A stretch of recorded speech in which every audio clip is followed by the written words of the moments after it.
Do you think Israel would continue expanding and try to conquer more land, or do you think that they'll just No, what would Israel stop conquer? exactly where they are and they won't go any further? I think they'll stop where they are. Like, what else would they expand to?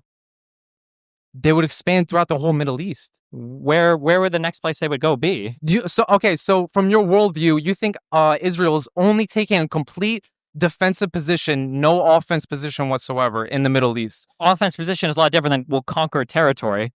I don't think Israel is looking to expand anymore. But they have expanded. You just said anymore, so they have expanded before. Why would they expand before if they're only taking a defensive position? They expanded before because they got attacked by every country surrounding them, and they took territory in order to secure up their defensive posture, right? One component in this equation is Israel's population has been increasing since its founding, correct? Sure. So that being said, they do have to expand, or else they will just... There's plenty of space in Israel right now for the people that live there. It's not like they're running out of space. So you think 100 years from now, they will never expand, they will have no interest in creating more territory, even though they have taken more territory in the past? Well, what did they take territory for? What was the impetus for that? To just expand. They were in war with other countries that were fighting with them. And in exchange for peace, they gave some of that land back, right? Israel had conquered the whole Sinai Peninsula. They gave it back to Egypt in exchange for a peace treaty. All right, let's talk about the peace treaty. You're talking about the Camp David Accords, correct? I think so, yeah, in 78. Okay, why do you think they took that peace treaty? Because Egypt agreed not to attack them anymore. That's it? That's the only reason why you think? What else are we... I mean, they want peace, but they don't want to be at war with every single surrounding country. For everyone who doesn't know here, the Camp David Accords, one of the biggest things about it is that Israel, post the Camp David Accords, they received the largest amount of funding and foreign aid from the U.S., post the Camp David Accords. The second one, you want to take a guess of which country took the second largest amount? Egypt? It was Egypt. Yeah, exactly. That's good, isn't it? They were two countries that were fighting a lot, and now they don't fight anymore, and they haven't for 50 years. Isn't that a good thing? So you think just paying off opponents of the United States, that's what prevents war? No. I mean, if they stop fighting, isn't that a good thing? Well, I mean, what is the... It's not a good thing because we're talking about a people who... So I know a lot of people in here, they don't believe in the Bible. They don't believe in Jesus. They're not biblical. But we're talking about a conflict where these people inherently do. It's in their DNA. They teach their kids about it. They teach their grandkids about it. The Bible and Jesus. So, let me just pay them off with money, and then they'll stop fighting. How long are we supposed to support foreign wars, foreign territories? And how much money do we have to give them? The truth is you can't give them ever enough money. That's the truth. It will always keep going on. So we have the choice in the United States either to pull out of the Middle East, completely cut ties with Israel, or continue fighting endless wars to the end of time. If you're a Trump supporter and you're upset at the fact that he completely took advantage of the MAGA movement and lied to everybody and wasn't anti-war, then this should matter to you. Okay, so let's run that down. Let's say we do that, okay? Let's say that we completely pull out of the Middle East. We have no interest there whatsoever. Saudi Arabia and Israel look to the U.S. and they say, okay, they don't want to be involved anymore. And instead, they decide to become bedfellows with Russia and China.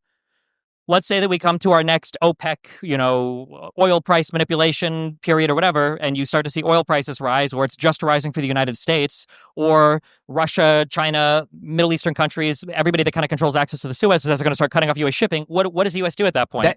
Okay, so that's different completely. Whoa. I'll explain why. Explain why. Russia cut ties with Iran. Well, no, hold on. Russia's ties were cut with Iran temporarily, not because of Ukraine. The Middle East. That's not true. Wait, hold on. Right now, I think Russia has other problems going on, which is why they're not helping Iran. But Iran was producing drones for Russia for a while for the Ukraine. These are countries. They're not friends. Okay, when they say they're not allies anymore, they're not allies. They don't support each other. So if you're saying it goes larger than Iran and Israel, it doesn't. It might not. So if we were to pull out of the Middle East completely, what do you think happens following that? Not pull out of the Middle East completely. Cut ties with Israel. Don't support them anymore. Well, we would have to cut ties, I imagine, with like Saudi Arabia and Egypt and everybody else. We still have our bases there, so it is what it is. So we would have bases in countries that we say we no longer want to have a positive relationship with, and they would be cool with the bases being there. You don't see like another that's what's happening in Iraq right now. We have bases in Iraq, correct? We do, but I mean, we also ostensibly have like a decent relationship with this country too, as well, right? We sent them a whole bunch of money. We funded after the regime change. listen. I don't support the regime change in No, Iran. but I'm asking you, well, because we need to follow through with this, okay? Let's say we pull out of the Middle East, or why do you think they would allow us to keep military bases there if we're no longer going to help any of them or be friendly with any of them? Maybe we don't need them. Maybe we can just Okay, spend the then money. Then let's say that we dump all the military bases there. If something comes up where they decide, well, we'd actually want to increase the cost of gas going to the USA, or we want to, we don't want to ship things through the Suez to the US anymore. Like, what do we do at that point? Where do we get most of our oil from?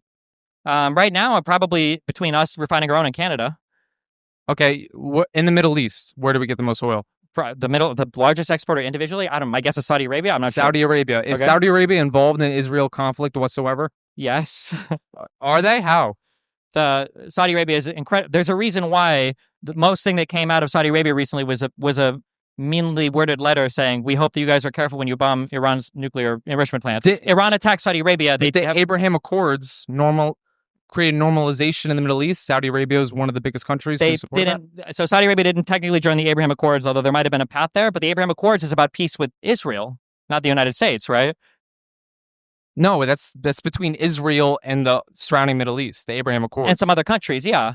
Including Saudi Arabia. Well, Saudi Arabia wasn't a formal signatory to the Abraham Accords, but they were probably on their way to normalization. Do you think they're any threat to Israel whatsoever, the Saudi Arabia? Do you think they genuinely care? Do you think they even have the power to stop Israel with their military force versus Israel's military force? No, I don't think so. But I'm not worried about Israel. I'm thinking about the United States. So your hypothetical doesn't mean anything. No, my hypothetical is what happens if all of these countries decide they don't want to do business with the U.S. anymore? Destiny.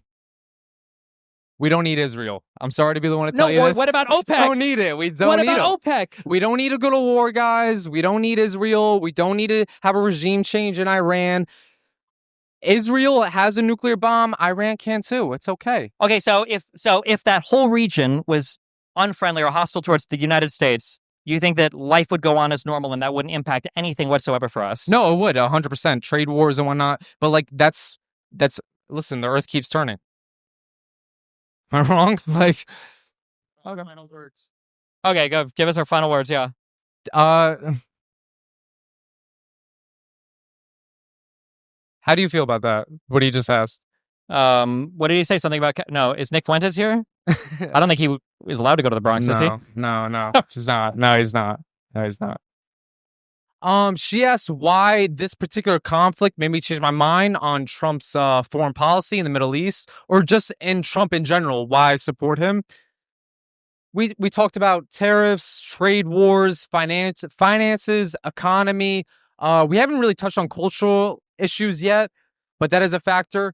And she asked, why do I care the most about this particular conflict? And I would say the sole reason for that is because people are dying. At the end of the day, we either get to live or we don't.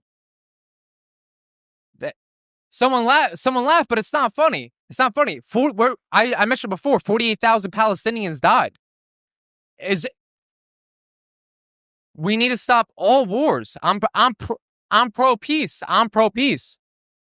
Because it was the most recent conflict. We're talking about I'm talking about current events here. Not that it's not. Okay, wait. Wait. So this is the last one, okay? I'm going to be a little meaner now, okay? Wait, here's a question, okay? This is what I don't understand, all right? Sure. So in the first Trump term, okay, we saw an increase and then an obfuscation of the data around the drone strikes in Yemen under Trump. He was fully on board with Saudi Arabia and continuing to bomb the Houthis in Yemen. We saw an actual attack on a Syrian airport in response to reported chemical weapons attacks from Assad.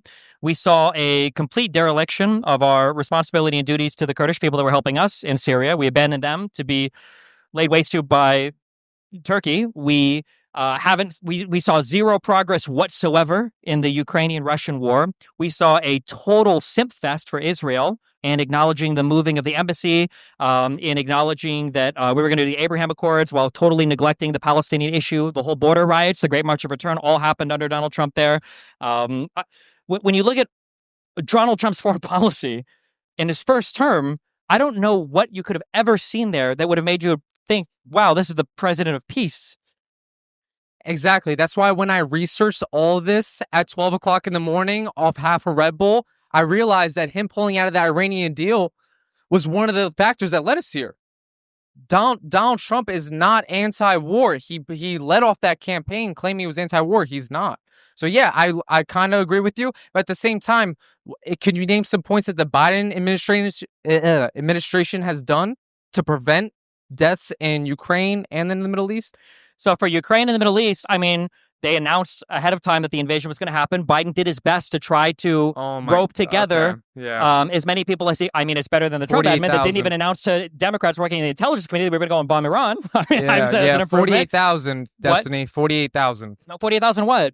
Palestinians died under Biden. Yeah, do you know what the last time I heard Trump talk about them was? It was when he had an AI image of a new city in Gaza being made. Yeah, he did say that. And I'm not going to argue with that point, too. You understand also that, like, not to mix up, like, Jews in America are not the same as Jews in Israel. Like, in America, they might have their opinions and they might all be progressives, whatever. When you go to Israel, there's a reason why everybody there wanted Donald Trump over Kamala Harris. Like, that wasn't like a real debate between the Israeli people. Like, oh, I think, yeah. So everybody knew that Trump was going to be a massive supporter of Israel, if we say, right? He was going to be a massive Israeli simp the entire time. So I just don't, when you look at everything that happened in his first term, I wouldn't even say the writing was on the wall. Like, the actions were in the air. Like, it was a total support for Israel and everything they wanted to do. No, absolutely. And I honestly agree with you. And that's what I discovered when I researched this three days ago off half a Red Bull. I didn't know anything about it. And I realized I could not defend Donald Trump's position when it comes to the Middle East.